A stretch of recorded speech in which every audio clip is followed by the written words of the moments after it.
এটা ফিল করি যে আসলে স্ত্রীদের সাথে কঠোর হয়ে কোনো লাভ নেই। বিয়ে তো করে ফেলেছেন, এখন বিয়ে করাটা যত সহজ, মুক্ত হওয়া এত সহজ না। ঠিক আছে, একবার করে ফেললে ব্যাস করে ফেলছেন, সারা জীবন এখন টানতে হবে।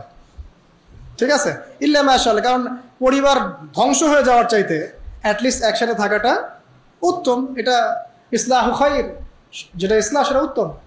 আর একবারে যখন কোনো অবস্থায় টেকা যায় না, তখন না ইসলামে একটা বিচ্ছেদের ব্যাপার আছে, ডিভোর্সের একটা ব্যাপার আছে। কিন্তু নারী জাতিটাকে আল্লাহ পাক এমনভাবে সৃষ্টি করেছেন, ইনশাআল্লাহ ফ্যামিলি নিয়ে আমি একদিন লেকচার দিব, সেদিন বলবো ইনশাআল্লাহ ডিটেলস, যে আপনি যত কঠোর হবেন তত বেঁকে বসবেন। আপনি যত কঠোর হবেন তারা বেঁকে বসবে। তাদের সাথে এত বেশি কঠোর হয়ে কোনো ফায়দা নাই।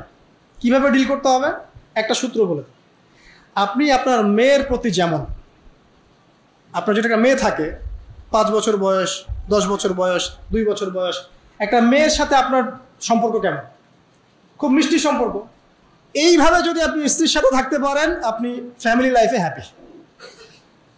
আর যদি অন্য কোনো পলিসিতে যান, খুব কঠোরতা আরোপ করেন, হ্যাঁ, বয়কট করেন, কথাবার্তা বন্ধ, খাওয়ার দাওয়ার বন্ধ, এই বাসা চলে গেল ব্রিফকেস নিয়ে, আপনি আবার এখানে, এগুলো চলতে থাকলে আপনি না দিনের কাজ করতে পারবেন আর না দুনিয়ার কাজ করতে পারবেন।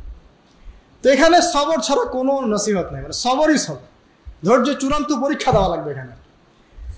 আর দুনিয়াতে যদি এভাবে একটু কষ্ট করে চলতে পারেন, জান্নাতে হুর অপেক্ষা করছেন সব। ঠিক আছে, তো একটা নসিহত করলাম, আপনার স্ত্রীর সাথে মেয়ের মতো করে মেশেন। মানে আপনার মেয়ের সাথে আপনি যেমন, আপনার ছোট্ট ছেলে সন্তানের সাথে আপনি যেমন, এভাবে একটু ডিল করেন, তাহলে দেখবেন যে আপনি স্ত্রী মাশাআল্লাহ, ওর চেয়ে ভালো মানুষই থাকবে না তখন, এবং তার কাছে আপনার চেয়ে ভালো কোনো মানুষই থাকবে না। ঠিক আছে, আল্লাহ পাক পরিবারগুলোকে সুখী করুন, দোয়া করি। কারণ পরিবারের ভাঙনটা এখন খুব বেশি হচ্ছে, প্রায় পরিবারে ডিভোর্স এবং পরকীয়া। এখান থেকে দূরে থাকতে হলে আমাদেরকে কিছু ইসলামিক মোটিভেশন দরকার আছে। আল্লাহ পাক আমাদেরকে বোঝার তৌফিক এনায়েত করুন, আমিন। এক পরিবারে ব্যয় সাধ্যমতো করুন। শেষের 2টা নবীজি বলেছেন, আদবের লাঠি উঠিয়ে নিও না। আদবের যে লাঠিটা আছে এটা পরিবার থেকে উঠিয়ে নিও না, কারণ পরিবারের শাসন বলে একটা কথা থাকতে হবে। সব কিছু যদি আপনি একদম ওপেন করে দেন সবার জন্য, যা ইচ্ছে তাই করুক, তাহলে আপনার মূল্য থাকবে না, আপনার কথাকে কেউ দাম দিবে না, আপনি আপনার ওয়েট হারাবেন। পরিবারের মধ্যে অশ্লীলতা, ফাহেসা, বেপরদামি, দুনিয়াদারি ঢুকে যাবে। আর একবার ঢুকে গেলে আপনি খুব সহজে বের করতে পারবেন না। তাই শাসনের লাঠিটা থাকবে পরিবারে।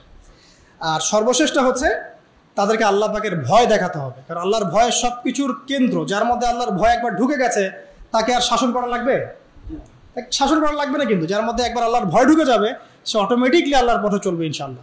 এরপরে 3টা পরিবার সংক্রান্ত, এটা বলে শেষ করছি। পরিবার সংক্রান্ত 3টা নসিহত করেছেন। এক হচ্ছে, তুমি পরিবারের সাধ্য মতো খরচ করো, তোমার যা সাধ্য আছে এই অনুযায়ী খরচ করো। আপনি যদি কোটিপতি হন, আপনি পরিবারে আপনার সাধ্য মতো খরচ করেন, কোনো সমস্যা নেই, ওটা বিলাসিতা না। আর আপনার যদি মাসে 50,000, 1 লাখ টাকা আর্নিং থাকে, সেভাবে খরচ করেন। কারো পরিবারের আর্নিং যদি 20,000 টাকা হয়, সেভাবে খরচ করেন। মানে সাধ্যের বাইরেও যাওয়ার দরকার নাই, আবার অতিরিক্ত কৃপণতাও প্রদর্শন করার দরকার নাই। মধ্যম পন্থায় আপনি খরচ করবেন আপনার সাধ্য মতো। আর এখন সাধ্য মতো খরচ করার সুযোগ কোথায়? ঘরে ঘরে তো সব মাশাআল্লাহ এমন এমন স্ত্রীদেরকে নিয়ে আসছেন যে পাশের বাড়ির আপাদেরগুলো দেখে দেখে আসবে, এসে আপনাকে বলবে যে অমুকের তো ওইটা দেখলাম, তমুকের তো ওইটা দেখলাম, তুমি তো আমার বিয়ের পর থেকে কিছু দিতে পারলো না। ঠিক আছে, তো বুঝাবেন। আমরা দোয়া করি আল্লাহ পাক আমাদের সবার পরিবারকে জান্নাতি পরিবার রূপে কবুল করে নিন, আমিন। আমাদের পরিবারবর্গকে আল্লাহ পাক হেদায়েত দান করুন, আমাদেরকে পরিবারের জন্য সাধ্যমতো ব্যয় করার তৌফিক দান করুন। পরিবারের মধ্যে যারা আমরা বাবা মা, ভাই বোন, স্ত্রী সন্তান আছি, সবার মাঝে একটা হৃদ্যতা, ভালোবাসার বন্ধন আল্লাহ পাক তৈরি করুন।